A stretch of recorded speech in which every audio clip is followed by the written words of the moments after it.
Case in this little pamphlet is a wonderful little part to please fill out. You can mail it with a check, or you could give a check or a filled out form to Catherine Ann Provine, who is on our board, and she's going to be in charge of this project. You could give a check or a filled out form to anybody on the board, to me, anyone, and there's a table outside that says Global STEM Alliance. So thank you very much for your help. We are now in the quadrant. The whole afternoon is about the future brain-mind. And let me tell you what in a little capsule. Here's the big picture about the future brain-mind. Many geological scientists are saying that we're entering a new geological epoch. Human activity has grown so powerful that it's forcing a change like we've never seen, even greater than the male-female relationship that's shifting. We've got something else going on. The Earth is entering a new epoch called the Anthropocene. If someone knows how to say that, you can let me know. It is defined by humans and our tremendous effect on the planet. We forced a change, a major change. The last age was called Holocene, and we've made it end after only 1,200 years. It used to be that all the ages, geological ages, lasted millions of years. Now, because of our interruption on this planet, the last age only lasted 1,200 years. And now we're into the Anthropocene age. You can hear the word, it's about humans. So humans and our brains, or lack thereof, are forcing big changes on our planet. Now, besides hugely influencing the life of the planet, humans and our magnificent brains have dreamed up things like CRISPR, gene editing, which will help us live longer, and we can now engineer our own species to evolve selectively and by design. This is all new. You're going to hear about this in a few minutes. Also, we're making more future brain advances in this age. Elon Musk, for one, is calling the brain his new frontier. Not that he doesn't have enough on his plate, but he's adding the brain as his new frontier. He's beginning to create a neural link technology that may one day upload and download our thoughts, and it could also help erase disease and augment human cognition. In fact, just a little tip, Aspen Brain Institute's next conference is going to be on the enhanced human. Just a little tip about what's coming in the far future. With that preamble to the future brain in mind, let me introduce again the dynamic and wonderful Carol Lee, founder of Access Circles, my partner, who will introduce our next exciting speaker. Thank you.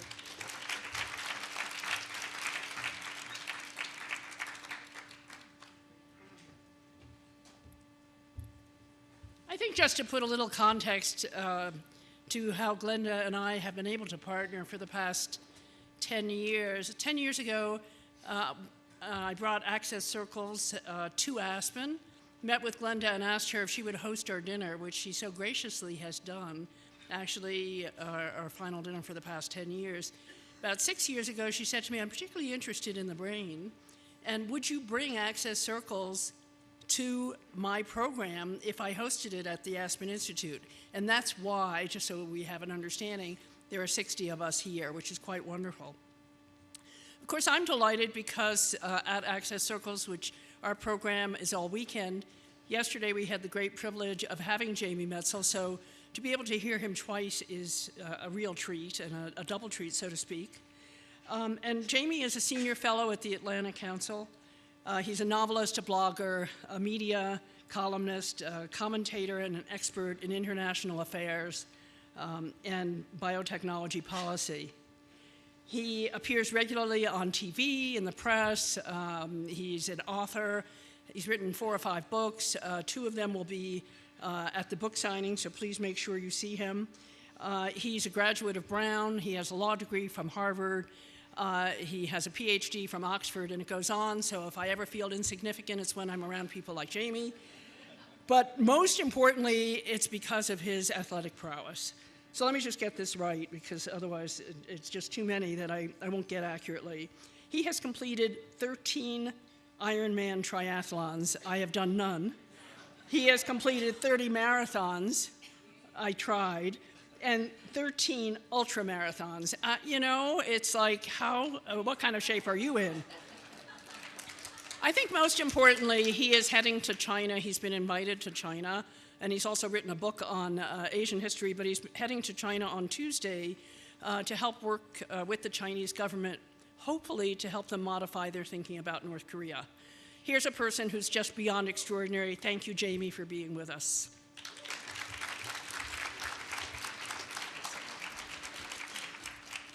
Thanks so much, Carolee, and thanks to Glenda, and thanks to all of you.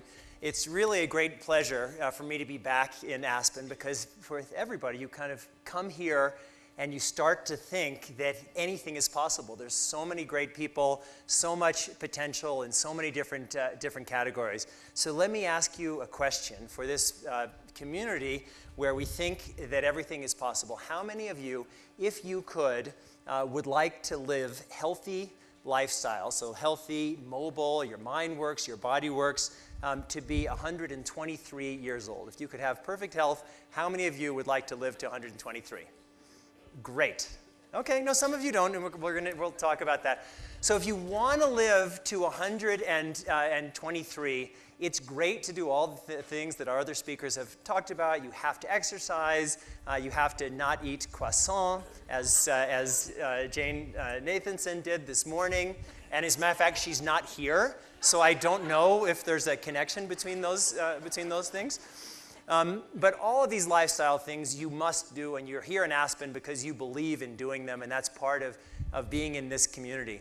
But to go beyond ourselves and what, at the end of the day, we are these magnificent creatures, but at the end of the day, we are just some monkeys who climbed down from the trees and stood up so we could see predators coming above the grass. So we have this biology. This biology gives us a lot of great opportunities.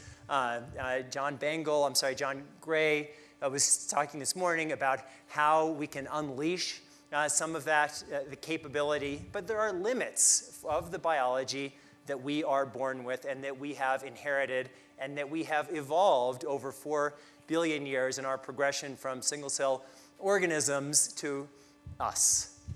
And I gave a talk yesterday with Carol Lee and Access Circles about the genetics revolution. And the summary, the 2-sentence summary of that talk is that we are on the verge of a fundamental revolution in how we think about biology. That Watson and Crick, with identifying the double helix structure of DNA, identified that there was a manual of life. In sequencing DNA, we began a process of learning how to read that manual. And now with gene editing and CRISPR and other tools, we are beginning and have the rudimentary capabilities of writing and rewriting the code of life. And so when you think about what is a technology that's writable and readable and hackable? Gina has it in her hand. It's okay, you can keep looking. It is information technology. And what the transformation that we're now undergoing is recognizing that ultimately our biology is, and DNA is, an information technology. And so when we think about biology as information technology, that leads us to this recognition that it is inevitable that we will be hacking and manipulating our biology, or many of us will be hacking and manipulating our biology. And we'll do it for great reasons, because nobody wants to die of the defects in our biology. And whenever anybody dies, at any age, of these terrible diseases, of cancer or cardiovascular disease or whatever, all of these genetic diseases, nobody thinks, oh, that's so wonderful, it's so natural. And nobody really thinks that this is just because that person ate an extra croissant. The reason why we are getting all of these diseases is that we're living longer. And so these diseases, which are diseases, many of them are completely correlated with aging, you didn't get if you lived in the Middle Ages and life expectancy was 30. You didn't get if you were alive at the time of the Roman Empire and average life expectancy was 25. You should be so lucky as to get cancer or dementia or all these kinds of diseases that old people get. And so we are going to remake our biology, and it's going to change everything. I believe, as I was speaking about yesterday, that we are going to speciate, and that we're going to have different capabilities that different communities or different individuals are going to develop. We're going to have those abilities to change our biology, to develop new capabilities, some that are now outlier human capabilities, or capabilities from the animal kingdom that we're going to be able to bring into our genetic code, or capabilities that don't exist now, but we can imagine because all of life comes from these same building blocks, and that, as we see from the diversity of life on Earth, those building blocks can be arranged in many different ways. So one of the implications of this is that we're going to revolutionize healthcare, and we were speaking a lot about this yesterday. And another one is that we are going, if we choose, to change the way that we age and the traditional notions of our mortality. And that's all going to be coming. And so all of these lifestyle things that we talked about and the blue zones, it's critically important. You must be doing those things. But if you want to get to 123, and the reason I pick 123 is we heard this morning about Jean Calment, who is the longest-lived woman known in history, who died at 122. We think of that as the limit of what's possible with the biology that we have. And it's not surprising that she smoked and drank and whatever, because if you want to live to 90, you should do all these really healthy lifestyle things. If you want to live to 100, make sure you pick the right parents, because this is about our genetics. And if you have the wrong genetics, you can extend it a little bit. You're not going to live to 110 with the wrong genetics. But even so, there have been forever, even before we had all of this technology, in our mythologies, we have always dreamed of immortality. In every tradition, there is the myth of immortality, and whether it's Gilgamesh or Methuselah or the ideas of Soma in Hindu culture. Every culture has this idea of living forever. And it's been a very dangerous idea because this search for immortality has led to all sorts of wars and murders and all types of terrible things.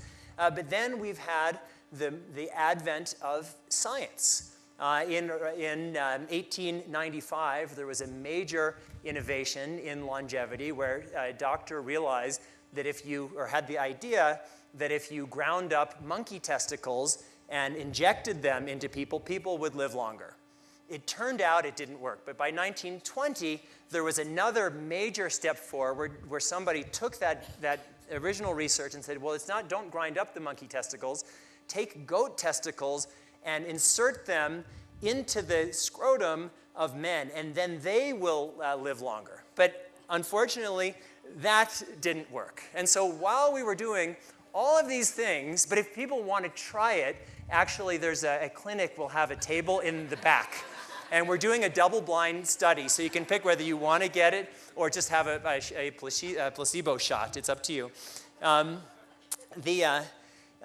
while we were imagining all of these scientific approaches, many of which didn't work, we were steadily advancing longevity. As I mentioned, at the time of the Roman Empire, average life expectancy 25. It didn't budge much, Middle Ages 30. Only 100 years ago, or a little more than 100 years ago, average life expectancy in the United States was only 49. And now it's approaching 80. And the reason for that, as you all know, are these things. It's diet, it's sanitation, it's healthcare, all of these things. But now we are bumping up against our own biological limits. We can do better, and I think many of our speakers today have spoken about doing better, but we are bumping up against these natural limits of how long humans are designed in our current formulation in order to live. So if we want to do better, if we want, to push the limits of aging and what's possible, and longevity. And it's not, longevity itself is not a worthwhile goal, in the sense that if we live longer but don't live healthier longer, we are adding to the global commons of misery. But if we live longer and live healthier longer, we are unlocking a tremendous amount of capability. We were just having a conversation here over lunch, and we were talking about what is a normal and healthy lifespan. And there were two different views at the table. One was we should take all that we can get, and the other was, well, there's a season of life, and we don't want to overstay our welcome. When it's time, it's time. But if you were living in the Roman Empire and somebody died at 30, you wouldn't say, oh my God, that's a tragedy, you were robbed. You would say, well, that's kind of what happens. Stuff happens to a person. But if somebody dies at 30, that's a terrible tragedy, and it is. And what's the difference between people, and again, it's the same biology. We have the same biology as people 2,000 years ago. But what's the difference? What's the contribution that that person who died at 25 or 30 would have made had that person lived to 80? So it's my view that so much investment goes into making a human being. When you have all of the growth and all of the learning and all of the experiences and all of the relationships, I think it's a terrible tragedy when somebody dies, even of old age, at any age. And if you could extend healthy life by 2 years, 5 years, 10 years, not only would you save trillions of dollars in healthcare costs, and as a matter of fact, the average person who dies past 100 has 1/3 the healthcare costs in their last 2 years of life than the average person who dies in their 70s. But we would unleash all of this capability, all these problems that we would be able to solve, all these books and poetry that would be written, all this love that would go around, all this experience that would be able to be brought into our lives. So when we think about how do we get to that point, the first question that we need to ask is, what is aging? And that's actually a more complicated question. I mean, when you're trying to think of disrupting aging, you have to figure out what it is that you're disrupting.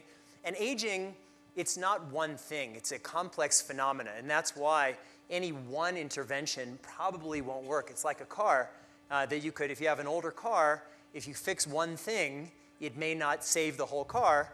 But there are ways of thinking about it, and we'll talk about this in a moment. If you're very careful of how the car is used over the lifetime of the car, at least you're going to do a better job of making sure that all of the parts can last a little better. So what is aging? There's still a debate about it, but the consensus is it's a few different things. One is the compounding of errors in the copying of your DNA. So as you know, your cells, almost all of your cells are constantly turning over, and that's what stem cells are doing, are pushing that process forward.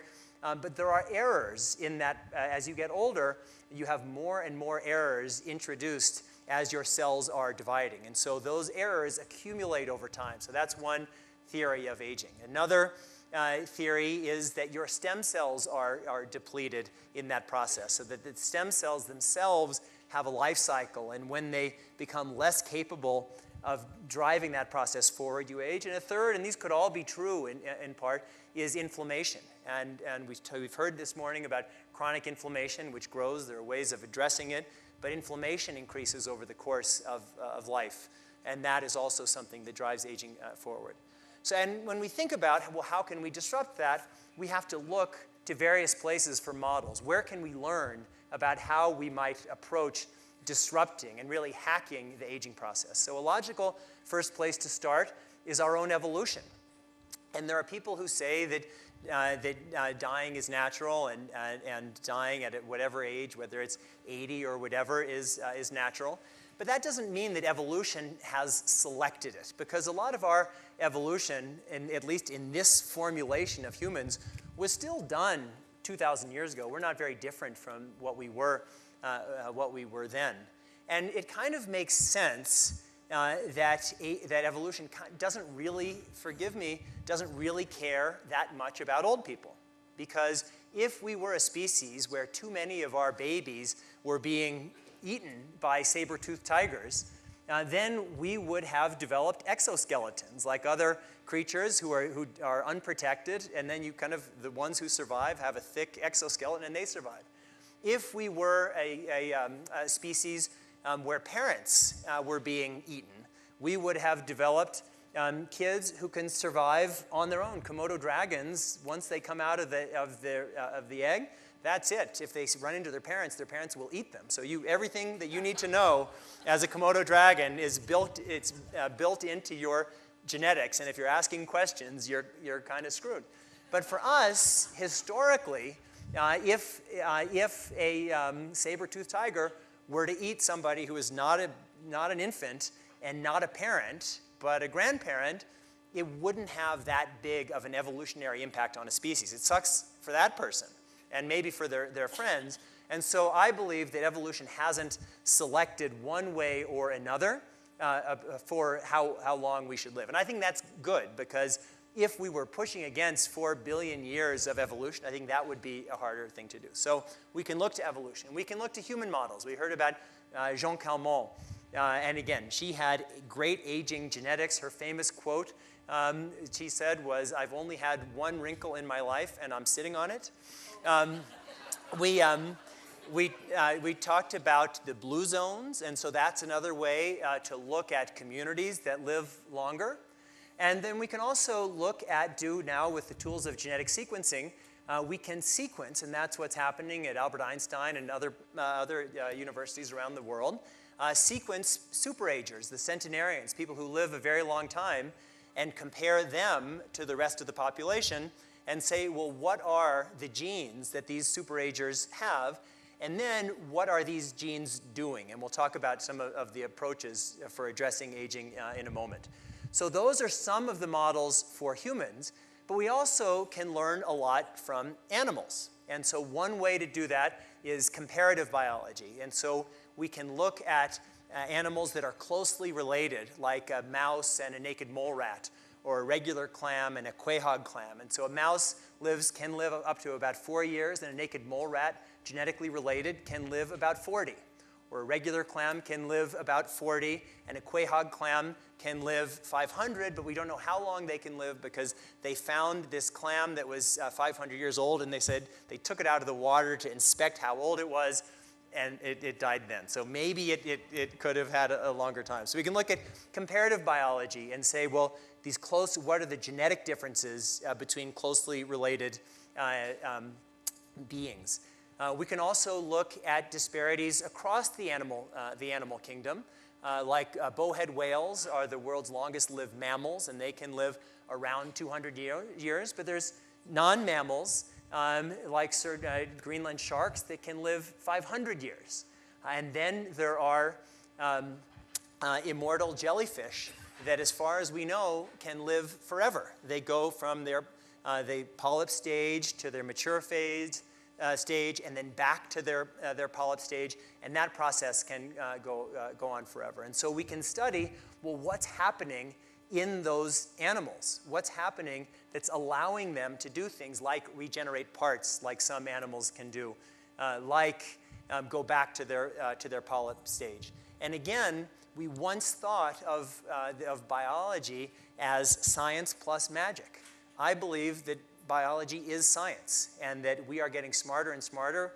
We will never be completely smart. We will never have complete understanding of biology. But if we think it's possible to understand a single-cell organism, and we can understand a single-cell organism pretty well, and if we think, as I do, that we are single-cell organisms gone wild, then it would make sense that as our technology becomes better, and as our knowledge becomes deeper, we are going to understand more and more of what makes a human being.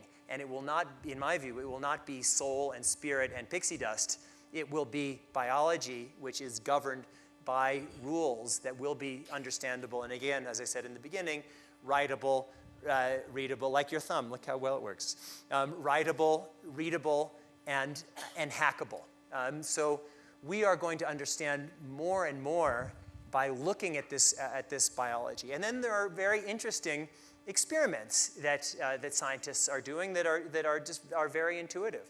And this is easily done with the C. elegans roundworms, or with fruit flies or flies, is you get a bunch of flies and you put them in a little cage with some food, and then you wait till 98% of them die, and then there'll be 2% left, and then you mate those ones with each other, and then you have more, whatever, fruit flies, and do the same, and then you'll only have a couple left, and then you do it again, and you kind of keep doing it. At the end, you will have fruit flies that are living 2, 3, 4, 5, 10 times longer than the fruit flies who died in the beginning of the experiment. And then what you do is you sequence these long-lived superagers, and you compare that to the genetics of the ones who died, and you say, well, what are those genes that allowed them to be superagers? And then you can say, well, are there analogs between those genes in the fruit flies and those genes in humans? And then you can understand what is happening. And a lot of that animal research has pointed to something which is in a way very intuitive of why these superagers live longer.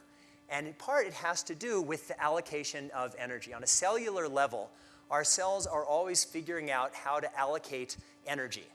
And the basic directional choices, one is allocating towards growth, which is what you need when you're young and when you're in all kinds of situations, when you're healing, when you need growth, and towards repair. And if you are overgrowing, that means you're kind of at it all the time. It's the car that's going 100 miles an hour, 200 miles an hour all the time, it's going to break down. And if you are in repair mode, you can actually last longer. That's the car that the little old lady drove slowly to work and parked in the garage and changed the oil every 3 months and did all of those other things. And it turns out, we've heard a lot about calorie restriction this morning, that there are parallels on the genetic level for humans, for that figuring out what's the balance between growth, energy towards growth, and energy toward repair. And the reason why intuitively that makes sense is that we are the fruit flies in that experiment. There are a lot of us here now, but there have been 3 times over our recent history, recent meaning hundreds of thousands of years, when humans have been down to a relatively small number, the Homo sapiens, down to 8,000 to 10,000 beings left in the entire world. And it happened 70,000 years ago. It happened 200,000 years ago, where everybody died out for one reason or another, whether it was particulate matter in the air or starvation or whatever, or changes in the climate. And the ones who left were the ones who had a much better ability to go towards that screensaver mode in life, to kind of hunker down and allocate their resources efficiently. And so when you think of why does calorie restriction work, it works because we have this innate survival ability inside of us. And so now there are many different approaches, many different ways of exploring what type of interventions can work to trigger these kinds of responses. One on calorie restriction, because the glucose, how your body is dealing with glucose, is the way that the body uses to allocate that energy, to figure out how best to do it. That's why type 2 diabetes drugs like metformin is the most popular, is now showing, there's about to go into human trials, showing not just it helps with type 2 diabetes, but it potentially, and don't go out and take these drugs, but it potentially will have life-extending capabilities and health-extending capabilities that will address multiple diseases and the underlying biology of aging itself. Rapamycin, similar, is an immunosuppressant that people take when you're having an organ donation. It has those same longevity approaches. And then there are a lot of approaches that are looking at exploring rejuvenation. I talked about stem cell depletion as a way of something that ages us. And there's a lot of research going into, well, how can we keep stem cells going? How can we give them more capacity? Because the stem cells don't go away. They just stop functioning as well as they once did.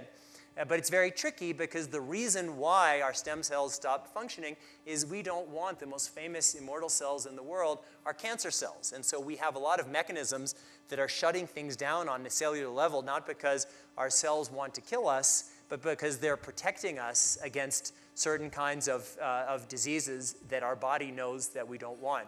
So with stem cell rejuvenation, or the pruning of senescent cells, which means that over the course of life, sometimes your cells become dormant, and it's part of the aging, the natural aging of cells. And there are good parts of that, which helps with wound healing and other things. But when you have too many senescent cells, they secrete a toxin that can be very dangerous and harmful. So there's a lot of research that's going into how can these senescent cells be pruned. And then very interestingly, when you think about the aging process, you think on one hand, intuitively, you know that you start and you're young and you get older and you just get older, and that's the aging process. And there's this very natural thing that when you think about it is kind of crazy. So how is it that you're a 30-year-old person, and how do you make an embryo, you and a partner who's maybe also your age, how do you make an embryo that is 0? Like you're 30 and your partner's 30, how is this embryo 30? How is this embryo, 0? And it's just kind of this crazy thing, but it makes you believe that we have this capacity within us to turn back the clock on ourselves because we're already doing it. I mean, it's not like if you could make fresh yogurt out of sour milk. And so, and right now, I don't know if any of you have heard of, what an induced pluripotent stem cell is, but the 2012 Nobel Prize went to Shinya Yamanaka in Japan, who figured out how to take an adult cell and turn it into a stem cell. And so once they figured out how to do this, they were giving these 4 factors to mice to try to make them younger. And the first mice all died, but the later rounds of mice, they gave it to them, and all of their function became a lot better, and they were functionally equivalent to being younger mice than they were. And there's so many different ways that this is being explored. I'll just mention a few in my final minute. But one is, I spoke yesterday about the future of sex and how I believe that in the future we use IVF and embryo selection for procreation, that we as a species in general over time will stop using sex as our primary mechanism for procreation, but we'll use to what we now call assisted reproduction, but what in the future we will just call reproduction. And because we are learning what the genetic fingerprint of aging and of living a long time looks like, one of the selections, among the many selections we will be able to make, is for children who will live longer and have a genetic foundation to be more like Jean Calment and less like these people who die younger. Beyond that, really, in many ways, the sky is the limit. We talked this morning about downloadable memory. It may be that there are finite limits to what our biology can do, but will we be able to download our memories and thoughts? And if you download your memories and thoughts into a robot that could be very active, that could move around and look good and have a life, is that robot with your brain you? I don't know the answer to that, but we just saw an image this morning of somebody who had shut-in syndrome and all they could do was blink their eye to communicate. No, everyone would say that person is them. So are both of those versions the same? And if we can live in some other form, is that us? I don't know. But what I do know is that we are, and I said this yesterday, after 4 billion years of evolving by one set of rules, we are turning an evolutionary corner. And it's easy for us to look back because the past is familiar. But where we're going, all of these rules of what we think biology is are going to be different. And in dealing with this very changed world, we're going to need to really draw on the best of our ancient traditions, because there are no easy answers, but the answer is it has to be us. We have to think about what are the ethics, what are the values, what does it mean to be a human being when our traditional concepts of what a human being is are being and will be challenged as never before. So thank you very much. I look forward to speaking with you.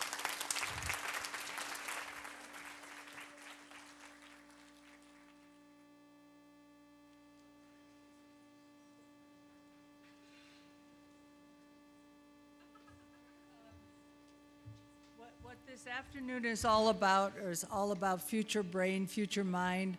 We're even questioning what a human being is or what it is to be human. We're going to show you, I have just a very quick 3-minute video on a woman, Sheila Nierenberg from Cornell Weill in New York. She has just cracked the code to blindness. And I just want to show you this for a few minutes we'll show you a few more revolutionary things breakthroughs as we go through the afternoon. Do we have the video on Sheila Nierenberg? There are 10 million people in the US and many more worldwide who are blind or facing blindness from diseases like macular degeneration and retinitis pigmentosa. Their best hope right now is through prosthetic devices. The problem is that current prosthetics don't work that well. Patients can see things like bright lights or high contrast edges, but nothing close to normal vision has been possible. I'm a computational neuroscientist, and I'm developing a new kind of prosthetic device for treating blindness. My focus is understanding the brain, how it works, how it solves problems. The brain is really just a giant math problem. People often ask, how did I crack the code that goes from the eye to the brain? And it's done as a combination of math and experiment. We presented images to the retina, and we recorded electrical pulses of the output cells. And then we worked out the mathematical relationship between the images and the output. In terms of developing this into a treatment for blindness, I had the code, but how do you get the code sent up to the brain? So I was talking about it with a student. Then all of a sudden I realized I have a complete treatment for making a prosthetic device to restore sight to the blind. I jumped out of my chair. It was a eureka moment, like, oh my God, I know what to do. And once I realized this, like, I couldn't eat, I couldn't sleep, all I wanted to do was work. So I, madly laid out exactly how to do the experiment. We stayed half the night, and the first time we did it, it worked. We delivered the code. We took a completely blind retina that had no photoreceptors at all, and we made it fire just like a normal retina. It was actually totally thrilling. The way a normal eye works is when you're looking at something, it goes into your eye and it lands on your photoreceptors. The photoreceptors pass their signals through the retinal circuitry to the output cells, which send the information onto the brain. When it sends the information on, it sends it in this form of electrical pulses that are in a code, sort of like Morse code, that only the brain understands. So what happens when you get a retinal degenerative disease? What happens is your photoreceptors die, and over time, a lot of the rest of the retina dies too. But those output cells, they remain intact. What we've done is we've built a device that can take images in, so it has a camera that acts like the photoreceptors, and then we have a little chip that will convert the images into this code, and then it will send the signals to the output cells, and then the output cells can send them on to the brain. This is what the retina would be seeing using the standard prosthetic. Here's what the image actually is. It's a baby's face, and here's how it looks through our prosthetic. Okay, so not only can you tell that it's a baby's face, but you can tell that it's this baby's face. Sometimes I'll just take long walks up and down Park Avenue and just be thinking. As exciting as it is to realize that you have the potential to make a treatment for something sort of big, like restoring sight to blind people, with it comes this massive responsibility. I get an email from somebody getting macular degeneration and they can't see their own children's faces, and so this inspires me. I know I can't screw this up. Once you hit it, you have to move madly forward. So it's doing the experiments, seeing if it works, writing it up, presenting it, then going out and raising the money to try to do it so we can set up to test patients, hopefully in a year and a half. That moment when you are with a blind person and they can say, oh my God, I can see your hand. I can see your face. I just saw you smile. I can't imagine anything else greater than that.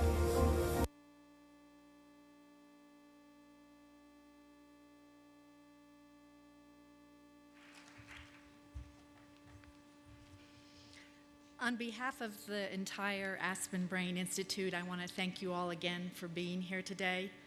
All the speakers have been outstanding, and you're in for another treat. I first met Kaf Dzirasa at a Duke Medicine event in 2016. He's a brilliant neurobiologist, psychiatrist, and engineer. He's the first African American to complete a PhD in neurobiology at Duke. He also did a psychiatry residency at Duke at the same time that he was already on the Duke medical faculty running his research lab. He has received many honors and awards in his life already, and I expect he'll receive many more, perhaps even a Nobel Prize. That's how much I think of him. Among his awards, he was awarded the International Mental Health Research Organization Rising Star Award. His lab was featured on CBS 60 Minutes in 2011, and in 2016 he was awarded a Presidential Early Career Award for scientists and engineers. Now about his research. He focuses on rethinking how we diagnose, view, and treat mental illness. In a nutshell, he asks, what if we treated mental illness as if it were a brain electrical circuit malfunction? And his ultimate goal is to produce neuroelectrical stimulation remedies for mental illnesses. So please help me in welcoming Kaf.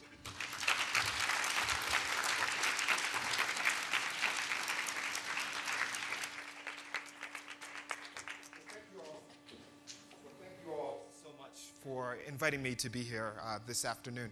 You all serve as tremendous partners as individuals like myself seek to help ones help many, so thank you. Every great science story starts with science fiction. Mine was no different. I remember growing up and begged my mom, finally she let me watch the great Star Wars movie, and in the second one, Empire Strikes Back, there's this scene where Luke Skywalker gets in this epic battle with this guy who later turns out to be his dad. And in this epic battle, Darth Vader cuts Luke Skywalker's hands off. You're like, I'm a little kid, right? People's hands aren't supposed to get cut off in movies. But next thing you know, here's Luke Skywalker, and he's got a new hand. There are these like little robotic parts hooked up to the hand. Luke Skywalker thinks about moving the hand moves. And all of a sudden, there's this world in which technology has restored function. Luke Skywalker has a new hand. I couldn't imagine this, right? This was science fiction. There was no way this was possible. I spent my early childhood years fascinated with computers and engineering, went through my undergrad years, and as I was finishing up undergrad, I heard about this work being done at Duke, and there was a scientist there, and his goal was to create this field called Neuro Prosthetics. He had taken a robotic arm and figured out how to wire it up to a monkey's brain, and as the monkey thought about moving its arm, he'd figured out how to decode the signals, and so the monkey would move its arm, and this robotic arm would move. Over time, the monkey would teach himself how to control this robotic arm, and I thought to myself, this is exactly what I have to do with myself. This gentleman's name was Miguel Nicolelis. When I met him, I said, Miguel, I can't believe you've done this. You've got this arm moving. He says, no, I'm going to do something better. I'm going to make a paralyzed person walk again. Now, this was back in 2001. I thought to myself, man, this guy's like really grandiose, right? He's going to make a paralyzed person walk again. This sort of thing hasn't happened in like 2,000 years, and here's this guy telling me he's going to do this. And this is a picture. This is from the World Cup in Brazil. Miguel is from Brazil. He's a Brazilian scientist. And it was a paralyzed person in a fully robotic exoskeleton who came out and kicked the opening kick. And so I trained in an environment where the impossible was possible. And the whole goal was to figure out how to make technology useful for those suffering from devastating illnesses. I enrolled in Duke in the MD PhD program, and I had some formative experiences. One of them was in the State Psychiatric Hospital, in which my first patient was a veteran with schizophrenia. And I remember leaving that encounter thinking to myself, man, nobody can tell me like what's going on with this guy's head, what's changed. Nobody could tell me how the medicine worked. And all of my curiosity around science and engineering became focused around this framework of understanding what happened in mental illness. And I asked this question, could we use the same sort of technologies when we were giving people their arms back to give people the ability to feel correctly and to interact with others correctly? And so this became a major passion of mine, a major curiosity. And I had quite possibly the most formative experience when I started psychiatric residency. And I'm going to tell you that story. So his friends called him CJ. He was a brilliant 19-year-old kid when he started getting messages from the TV and radio telling him to kill himself and kill his family. About 6 to 8 months earlier, he graduated valedictorian of his class. He went off to college full of the hopes that he could change the world. But soon after getting on campus, he started having problems concentrating. He just couldn't pay attention in class. He failed his first semester of classes, and his parents, knowing that there was something wrong with their brilliant son, they took him to see a pediatrician, and then a neurologist, and then a psychiatrist. No answers. The only thing his parents knew was that CJ was in no condition to go back to his school, so they kept him home from his second semester of classes. One day when they were sitting at the kitchen table, CJ he got up, he walked up to his room on the second story of their house, he opened the window and jumped.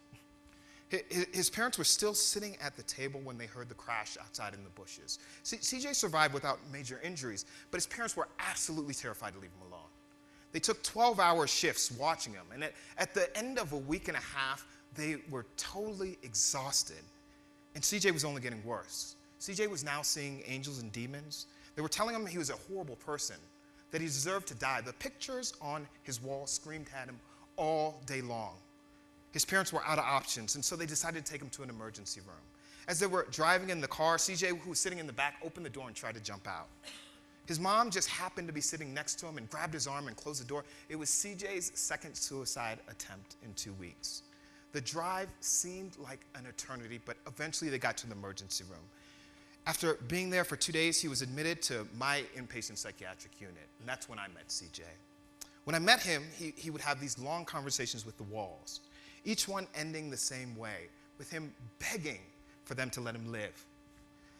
I'd seen these symptoms before, and so I started CJ on an antipsychotic medication, and over the course of several weeks, CJ went from being what we would say critically ill to being severely ill. And so his parents were at a loss. Like, why wasn't CJ back to his old self? CJ had schizophrenia. And as I sat down to deliver this message, I took a deep breath and I braced myself. So you can never quite imagine how a parent will respond to this. Sometimes, for some family members, they're just confused. Other family members might treat it as a death sentence, but CJ's family reacted in a way that I'd never encountered as my time as a psychiatrist. As soon as the word schizophrenia left my mouth, his parents froze. They looked at me with an intense stare. I thought perhaps I should explain the history of the disorder and the prognosis, but with every word I said, I was just met with defiance. Finally, CJ's dad looked at me and he stopped and he said, pick another diagnosis. Pick depression. Pick bipolar disorder. Pick early onset Alzheimer's for their 19-year-old son. And so I kept trying to explain, and it was clear that I wasn't making progress. And CJ's mom stopped and she said, Dr. Dzirasa, you just don't understand. If you diagnose my son with that illness, you don't understand the stigma he'll face, the shame he'll have to deal with. But I did understand. My family has struggled with mental illness for generations. 3 out of 4 of one of my parents' siblings carries a diagnosis of schizophrenia or bipolar disorder or depression. I remember what it was like in grad school to commit one of them. I remember what it was like to hire a private investigator for us to find one of my family members who went missing, only to discover them 6 months later in an alleyway on another continent hallucinating.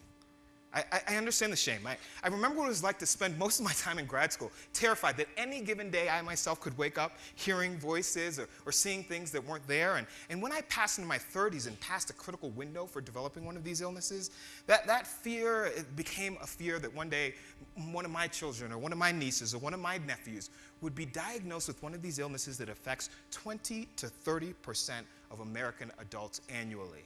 So while my journey started with curiosity, it's not curiosity that leads me to study the brain, it's fear.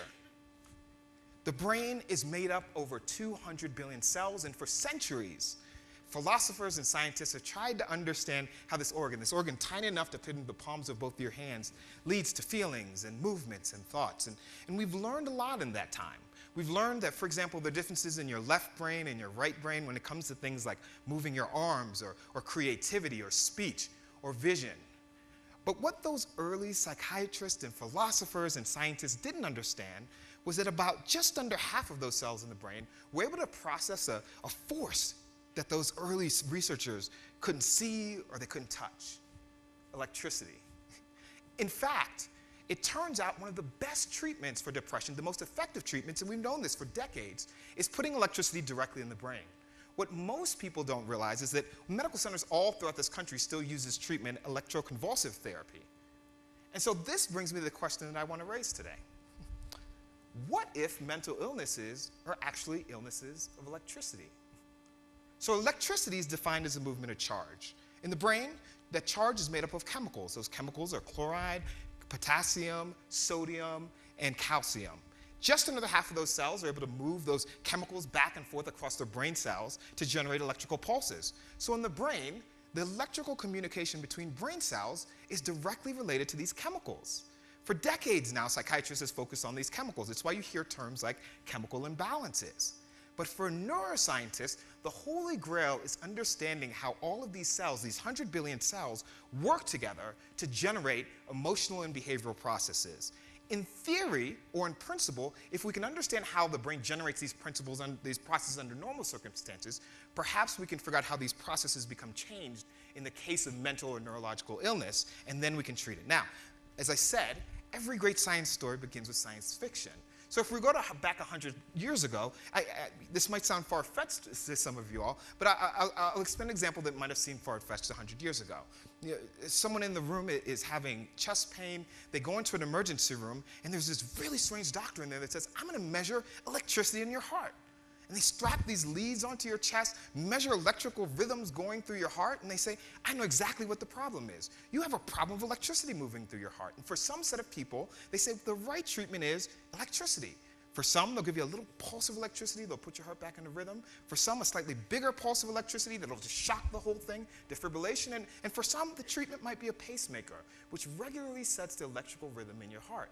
This idea that would have seemed far-fetched 100 years ago is daily practice in emergency rooms all throughout the country. So then the question is, how do we understand this organ enough to move into this place? Well, if you want to study the brain, and we're thinking about it as an electrical machine, perhaps the approach you might take is the same way you'd understand another electrical machine, a computer. Now, if you want to understand a computer, perhaps you would start by taking that computer apart. When you're young, this is called breaking things. When you're a little older, we come up with, or you've got a degree in this, we come up with really cool terms for this. We call it reverse engineering. But the principles are exactly the same. You understand how all the pieces are working and how they fit together. The problem is that when you do this, hopefully, logic would dictate that you should take the plug out. But when you take the plug out, electricity stops flowing through the computer.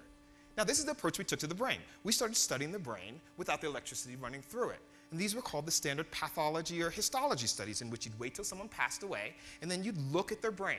And what we found was, in some illnesses, perhaps you were shaking, we'd find that the brain was a little bit different in parts of the brain called the substantia nigra, and we'd say these diseases actually became named after people, things like Parkinson's disease. Or perhaps you'd see changes in small cells. You'd see plaques and tangles, and this would be called Alzheimer's disease. And as we looked through the brain, we would find things, we'd name them after disease, Huntington's, either the person who first defined the syndrome or the person who found how the brain was different, and those all became what we call neurological illnesses. And then we had another set of diseases in which we looked at the brain and we saw nothing wrong. And those diseases became our psychiatric illnesses, with terms like splitting of the soul or schizophrenia or bipolar disorder. And much of the stigma is based in this framework in which if we look at the brain and there's nothing wrong with the brain, it becomes a psychiatric illness. While if we look at the brain and there's something wrong with the brain, it becomes a neurological illness. But this is way before we understood all the chemicals in the brain or the electricity. All this is based in a framework that precedes that. So as we began to study the brain with electricity or the power running through it, what we began to understand is that you can detect little brain waves, like changes or brain waves of electrical activity from the scalp. And over time, what we've learned in the last 20 or 30 years is that these brain waves work like almost like little conductors that allow brain cells to work together. In the same way a conductor in the symphony orchestra sets the tempo in which all the instruments play together to produce beautiful music. And so the question then is, well, if we have these little metronomes in the brain that are setting the tempo and the rhythm of brain cells, perhaps these illnesses are illnesses of these metronomes, these electrical metronomes that allow lots of brain cells, these 100 billion brain cells, to work together. Now, I'll give you a quick look of how this metronome system would work. So you can see the brain wave on the left side as it goes up and down. And every time it hits the top, it causes some cells to fire together, the green ones. And every time it hits the bottom, it causes another set of cells to fire together. These are the red ones. And the metronome allows the green cells to coordinate with the red cells. And so together, they're allowed to work. Now, as we've studied this, we found these patterns, this coordination between these waves in brain cells. We found this in the human brain and other animals within the animal kingdom. We found when we look at animal models of mental illnesses, these are animals exposed to stress or that have had their genes changed, this process becomes dysfunctional. And so then the question is simple. If we know there's a structure like this, how come we haven't applied this to solving mental illnesses and coming up with cures? So last October, I was invited to join a White House panel that was being put together around precision medicine and brain health. And I was on the stage with the 44th president, and we were talking about future challenges in precision medicine and brain sciences. And he asked where the opportunities were. So I took the liberty to ask the audience a question. And this was October the 13th. So the question was funny at the time.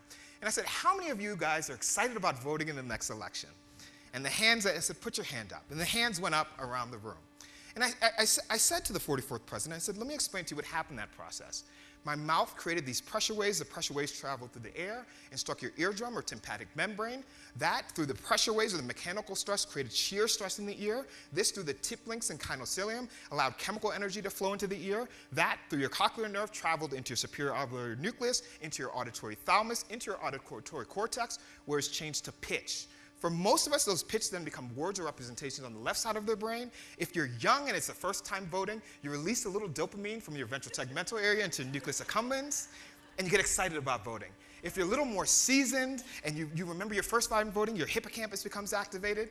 And I said, if you're a politician, perhaps your amygdala lights up as you try to figure out how many hands in the room are from North Carolina or Pennsylvania or Ohio. And he laughed. He wouldn't have laughed if he knew how things were going to turn out about a month later. And that entire process happens in about half a second. So the challenge isn't just for us to understand the brain, it's to understand how this large, what we call a distributed system, many different pieces of the brain work together to generate output behaviors. So this is what we try to accomplish in the lab. The way we do this is we take individual wires, each the size of a piece of hair, and we implant it into the brains of mice. And we're able to do this, and we use mice that have either been exposed to lots of stress, or drugs of abuse, or that they've had genes changed. These are genes that are risk genes that give rise to illness in humans. Once we're able to record all this electricity from many sites of the brain simultaneously, as the mouse is walking around and behaving, we then apply machine learning. And that allows us to find the patterns of brain changes that are responsible for the behavior.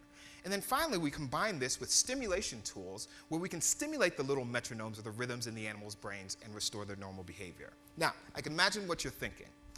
It's a mouse, right? A mouse isn't CJ, a mouse isn't my child or my loved one, but that's not exactly the point. What I believe is that we can use mouses' brains and electricity in the mouse's brains to understand how the brain produces emotional behaviors and thoughts in the same way that we can use a mouse's heart to study electrical rhythms of how the heart pumps blood. And that these understandings may ultimately lead us to new treatments in humans. So in some ways, CJ was fortunate. CJ had a loving family. CJ got mental health care very early in the process, and CJ responded well to medications. But for far too many people, the story isn't as positive. The medications that we have available simply aren't good enough. But what if we thought about the problem all wrong? What if these illnesses aren't illnesses of chemicals? What if they're illnesses of electricity? Well, in the future that I see, we'll be able to use electricity to restore families. We'll be able to use electricity to ultimately allow people to live their best lives and reintegrate into society. Because in the future that I see, we won't simply diagnose mental illness by measuring electricity in the brain. We will be able to cure it by tuning electrical rhythms. Thank you very much.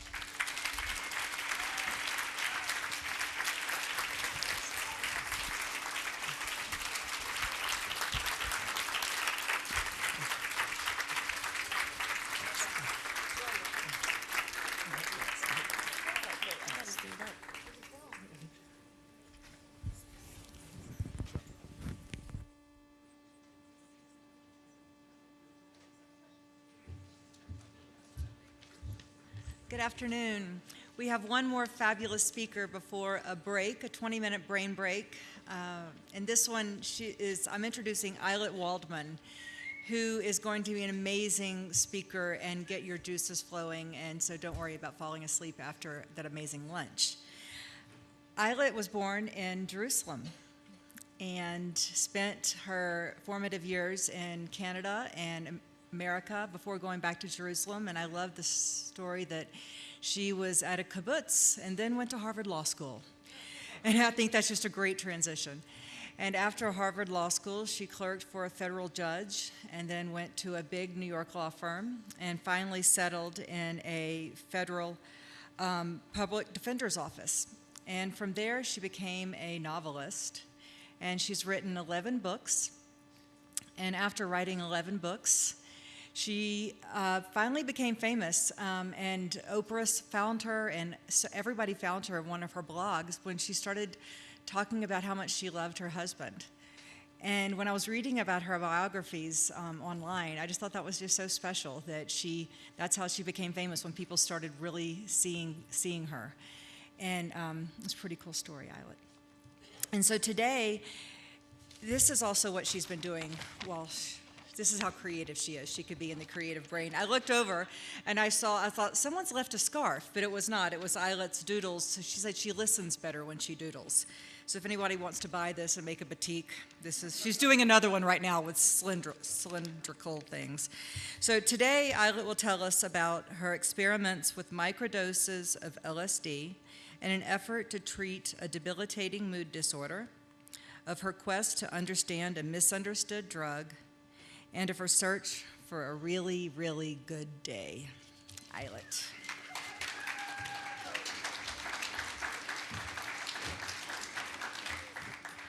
Okay, now for 20 minutes from a toxic feminist.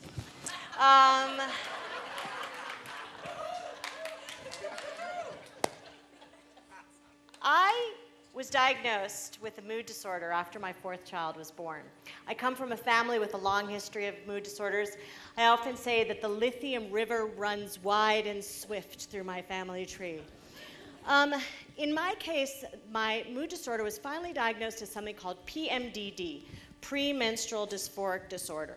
The way to think of this is just basically like you're bipolar for a week before you get your period.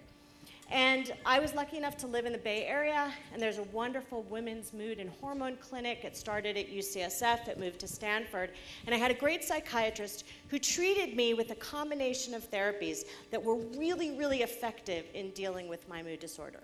So my treatment was a week of SSRIs right before my period.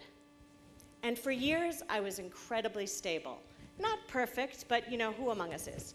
But I was really stable. My mood didn't fluctuate. I didn't have any kind of debilitating mania. I didn't have any kind of debilitating depression. But then I hit perimenopause. And I see in the room many people who are familiar with that experience. So what happens when you hit perimenopause? What can you no longer predict with any accuracy? Your period. Sometimes it shows up twice a month just for fun. Sometimes it's 3 months here, 40 days, 30 days, 20 days. And my specific treatment required me to predict with pinpoint accuracy when I was going to get my period. And the wheels came off the cart because I couldn't do that. I started to get more and more depressed. My psychiatrist and I explored other therapies, a whole range of them. Nothing was working the way I wanted to, and I found myself for the first time in my life becoming suicidal. And at first it was suicidal ideation, almost casually imagining suicide. And then one day I found myself standing in front of my medicine cabinet, evaluating the contents to see what would kill me most effectively. Here's a piece of information. It turns out that of all the various, my pharmacopoeia with all sorts of mood stabilizers and antidepressants and all sorts of things, and you know, I have 4 kids, all of whom have had their wisdom teeth taken out, so there were lots of opioids in there. The most dangerous thing in my medicine cabinet, acetaminophen, Tylenol. At that point, I realized I needed to do something, and I needed to do something fast. I had worked, as you heard, as a federal public defender, and then I went on to teach at the University of California School of Law. I created a seminar called The Legal and Social Implications of the War on Drugs. So I had an expertise in drug policy, but it was from a criminal justice perspective. I taught and I wrote about mass incarceration, about the war on drugs, about the prison system, but I also was well versed in the universe of drug policy reform. And when you work in a field like that, books kind of come into your house. Sometimes you buy them, sometimes they appear. It's this magical thing. It's one of the best things about being a writer. And I picked up a book on that was called the Psychedelic Explorer's Guide. Now, I am not a psychedelic explorer. I never did. In fact, when I met my husband, he asked me if I had ever used psychedelic drugs, and I said no. And I said very authoritatively, when you use LSD more than 8 times, you become crazy. And he said, do I look crazy to you? So, but I had never done psychedelic drugs. But I found myself leafing through this book, and I read a chapter on microdosing. So what is microdosing? Microdosing is taking a tiny dose, in this case of a psychedelic drug. And of a typical dose of LSD is 100 micrograms, not milligrams, micrograms. Then a microdose is 10 micrograms. And I was reading this chapter and reading about all of these anecdotal reports of individuals who had microdosed with LSD and found remarkable results in alleviating pain, in alleviating symptoms of depression, in enhancing productivity. The first time I read that, I'm a science-based girl. I don't believe things just because I read them. I'm not interested in fantasies about whether brains are different. I'm interested in the actual hard science. So I started to do my research. And I was terrified of LSD, right? I had heard all these stories. People who took LSD, they jumped off of buildings, they overdosed. And luckily, there's a tremendous amount of research out there on LSD. Why? Because LSD was discovered in the 1930s, and it was a tool of psychiatry and of medicine for many, many years. In fact, up until Timothy Leary, it was pretty much exclusively used by psychiatrists, by physicians, and a little sidelight by the CIA, which asked me about that later. That we can get into that. It's a horrifying but fascinating area of discussion. So there's all this research out there. I found out when I started doing my research that, in fact, there are only 2 verified cases of LSD overdose in the literature, and those 2 have actually been questioned. One of them is a polydrug overdose, and one of them seems to be a death of exposure. Nobody has ever been confirmed to have overdosed from taking LSD. It's so clear that, in fact, there is no what's called LD50. LD50 is a calculation you make for what is the fatal dose of a drug. LSD has no real LD50 because there's never been a fatal overdose. Well, that blew my mind. I thought people were overdosing all the time. I began researching the effect of LSD on suicidality. That really interested me. Here I was feeling suicidal. It turns out, now again, this is not causation, but a simple correlation, that the use of LSD is correlated with a decrease in suicidality. What does that mean? That when questioned, people who have used LSD are less likely than people who have not to commit suicide. That doesn't mean it's causation, again, but there's research out there that shows that. So the more I began digging into this topic, and the more I began reading these anecdotal narratives about the benefits of microdosing, I finally decided, you know what? I'm just going to give this a shot. I'm desperate. I'm a nightmare to be around.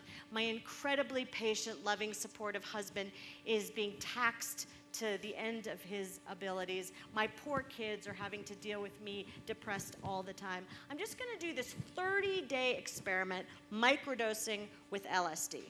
So I live in Berkeley, California. I thought, psychedelic capital of the world, I thought I was going to go out into the street and be like, hey, anybody got any acid? And it was just going to rain down on my head like orange sunshine. Not so much. It turns out that the Venn diagram of middle-aged moms of 4, lawyers, and LSD acid freaks do not, there's no Venn in that Venn diagram. So I looked high and low for acid. Nobody, either they didn't have it or they were like, no, not you, no. As my kids say, I'm incredibly basic. I'm the lady with the skinny vanilla latte wearing the yoga pants. You don't get acid. So eventually, somebody said to me, I heard about this professor somewhere in the Bay Area, and this professor, he's been microdosing for decades. Maybe he has some extra. Maybe he'll give it to you. I just thought, what nonsense. I ignored that. I kept up my quest. I talked to people who'd been to Burning Man. I thought that was a guarantee. Nothing.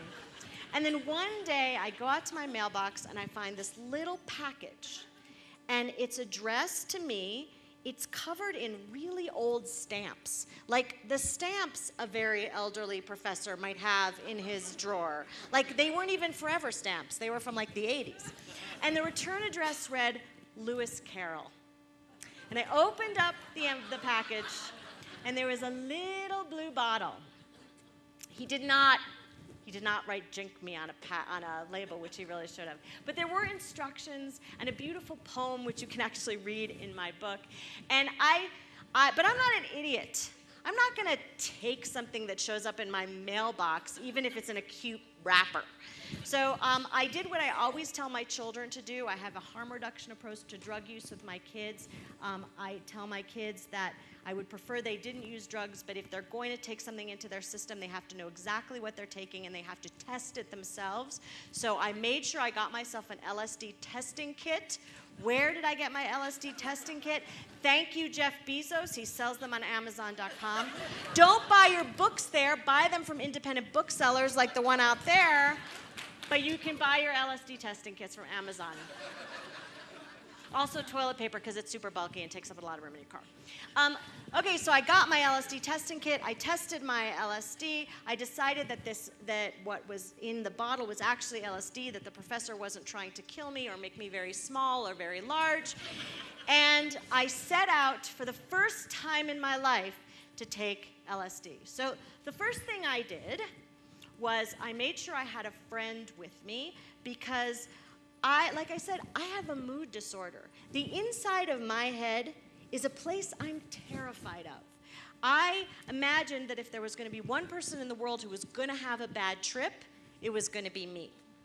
But at the same time, I had been reading all this research. I had been reading research that came out from NYU, from UCLA Harbor Medical School, from Johns Hopkins Hospital, research about using psilocybin to treat intractable depression. So what's psilocybin? Psilocybin is the psychedelic drug found in magic mushrooms, which I'm sure nobody in Aspen has any experience with. So psilocybin and LSD act almost identically on the brain. Why are they using psilocybin in these studies at NYU, at Johns Hopkins, at UCLA Harbor, and at Imperial College in London? Not because there's anything inherently different about the two drugs, and not because psilocybin is safer. In fact, there's so much more research on LSD that it would actually make more sense to study LSD. But because most people feel about LSD the way I felt about LSD. They're scared of it. It has a terrible reputation in the world. And psilocybin, people don't even know what that is.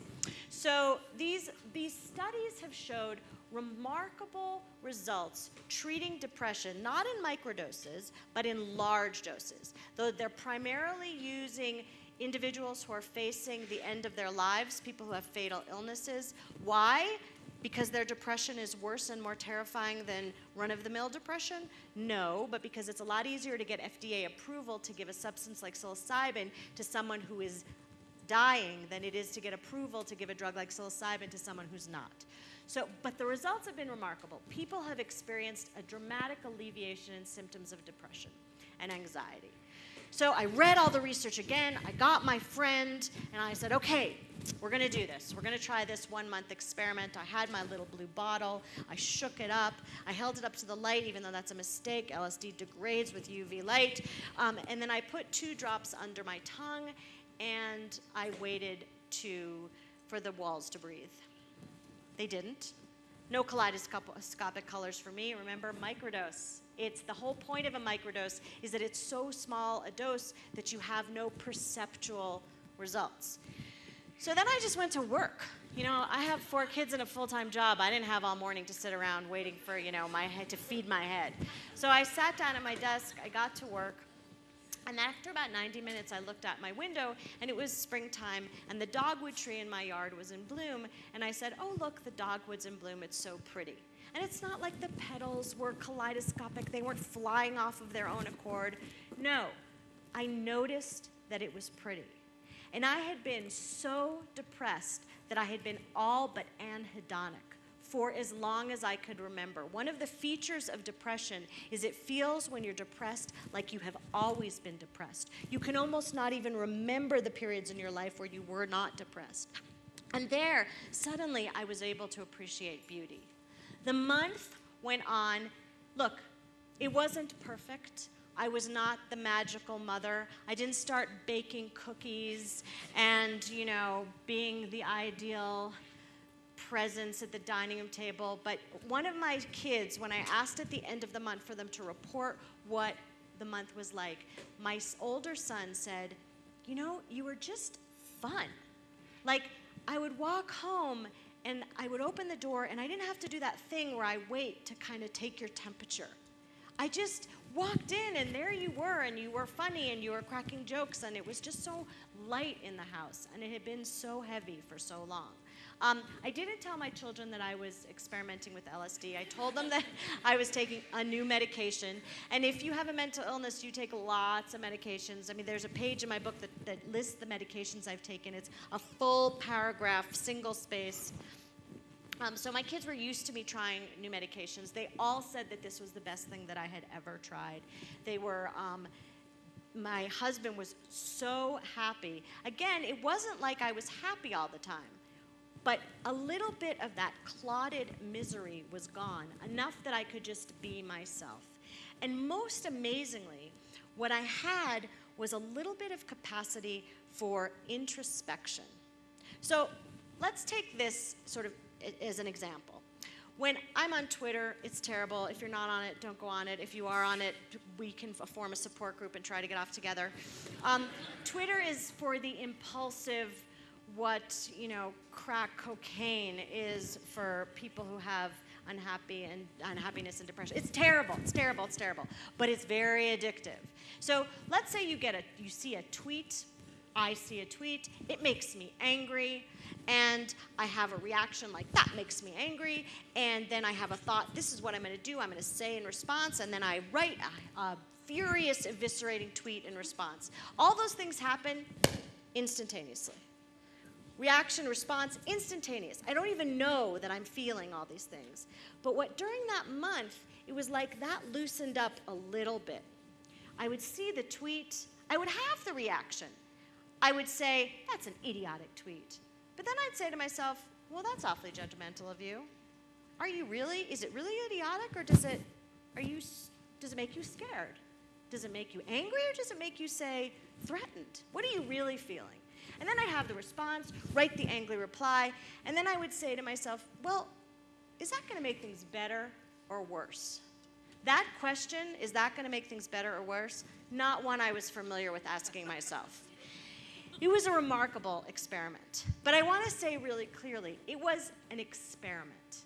It was an ad hoc personal experiment. And I wrote the book about that experiment, and it's also about the neuroscience of LSD and other psychedelics. It's about the history of the drug war. It's about mental illness. It's about my marriage. It's about all sorts of things. But I want to be really clear. What I'm calling for in this book is not for everybody in this room to start taking acid. Although, you know, that could be fun. I still haven't taken a regular dose, so I don't know. But what I'm calling for in this book is research. For too long, drugs like psilocybin, like LSD, like marijuana have been lumped in this category as distinct from other drugs, and drugs that we cannot study, we cannot evaluate, we aren't permitted to look at. And I think it's critically important that we stop drawing these distinctions between these substances, that there really aren't any real legitimate reasons to make those distinctions. So what I'm asking for is research. We need research on psilocybin, on LSD. We need research to find out if these might be useful tools in combating depression and anxiety. Miraculously, my wish has been granted. After the book came out, the Beckley Foundation in London, which funds research on psychedelics, came to me and they said, okay, we're completely inspired by your request. Let's do a microdosing research study. So now there's a microdosing research study that's going to be starting in London. And pretty soon we may have answers to that question about whether microdosing does really do all the things that people say it does.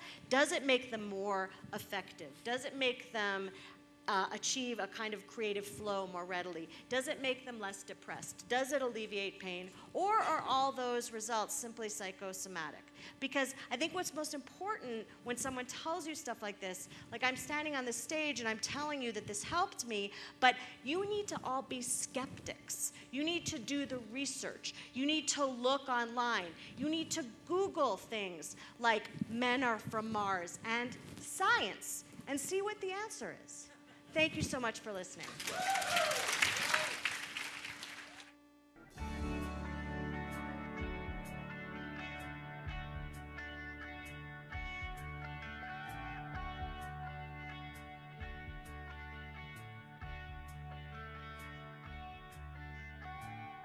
Turn